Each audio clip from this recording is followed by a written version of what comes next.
Bom dia. Ontem eu contei para vocês o que eu vi no Palácio Planalto, no Itamaraty, nas cerimônias de posse, de troca de faixa presidencial, depois recepção ao mundo diplomático. Hoje é dia de comentar o que eu ouvi ontem sobre as críticas ao dia. Por exemplo, eu ouvi um comentarista dizendo que Bolsonaro não anunciou planos nem programas, diferentemente dos outros presidentes. Ora, eu acompanho aqui em Brasília posse desde Figueiredo.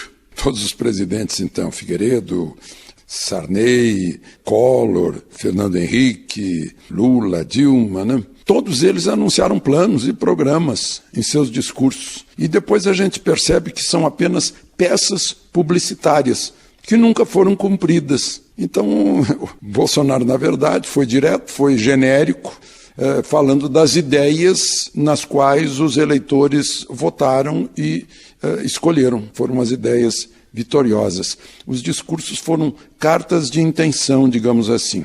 Outra coisa que eu vi também, uma outra crítica, ele ignorou a desigualdade do Brasil. Deveria ter dito o seguinte: finalmente apareceu um discurso não demagógico, que fica querendo faturar em cima do pobre. Todo mundo sabe que temos desigualdade, o presidente não precisa dizer isso, ele tem que trabalhar exatamente para crescer, para o país crescer. Isso aí é básico desde o século XVIII, desde que Adam Smith teorizou, né, na Riqueza das Nações, a questão do lucro, né, e do crescimento. O país tem que crescer, as pessoas têm que ir atrás do lucro, tem que reinvestir o lucro. Reinvestir no lucro, as empresas crescem, as empresas dão mais emprego e a riqueza se distribui, né? Essa é a questão. Ficar falando que tem desigualdade é puramente um discurso demagógico. Outra questão, criticaram que o filho Carlos Bolsonaro estava no Rolls Royce presidencial na hora do desfile do carro aberto. Por quê? Ora, estava lá o Carlos porque não caberiam os três. E dá para a gente pensar no seguinte: Carlos deve ter pensado no atentado a Kennedy, né? O tiro pegou no governador do Texas. Se tivesse Carlos lá atrás, podia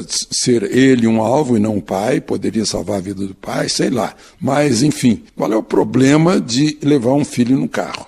Outra coisa foi a queixa de segurança. Quem se queixa de segurança nunca cobriu reuniões no mundo. Imagina a segurança de um presidente que levou uma facada de alguém que tentou matá-lo e que provavelmente foi uma conspiração, não foi um sujeito sozinho. E houve mais ameaças de grupos, encontradas muitos pacotes suspeitos. Então, isso é a segurança normal para um chefe de Estado que está assumindo. Outra crítica eu ouvi dizer que, imagina só, dizer que é um absurdo uma ruralista no Ministério da Agricultura. Opa, peraí, queria quem no Ministério da Agricultura? E essa ruralista, além de tudo, é engenheira agrônoma. Certo, a crítica tem que ser ampliada, então, por analogia, deve criticar um juiz na Justiça, um economista na Economia, um general do Ministério da Defesa, um diplomata no Itamaraty, um economista bancário no Banco Central, um auditor federal na Transparência e Controladoria, tem que criticar um médico no Ministério da Saúde, um advogado da União na Advocacia Geral da União, um filósofo e professor no Ministério da Educação, né? Um engenheiro no Ministério da Infraestrutura. Eu já vou até parar por aqui, porque eu vou citar todo mundo, né? O que não tem é: o fulano está lá porque é do PTB, o fulano está lá porque é do PT, o fulano está lá porque é do partido tal. Isso não tem, nesse governo não tem. Quem estava acostumado a isso talvez tenha estranhado que há uma engenheira agrônoma e ruralista, ou seja, alguém experiente na terra, na agricultura. Está esquisito, né? Eu acho que teria coisa melhor para falar, né?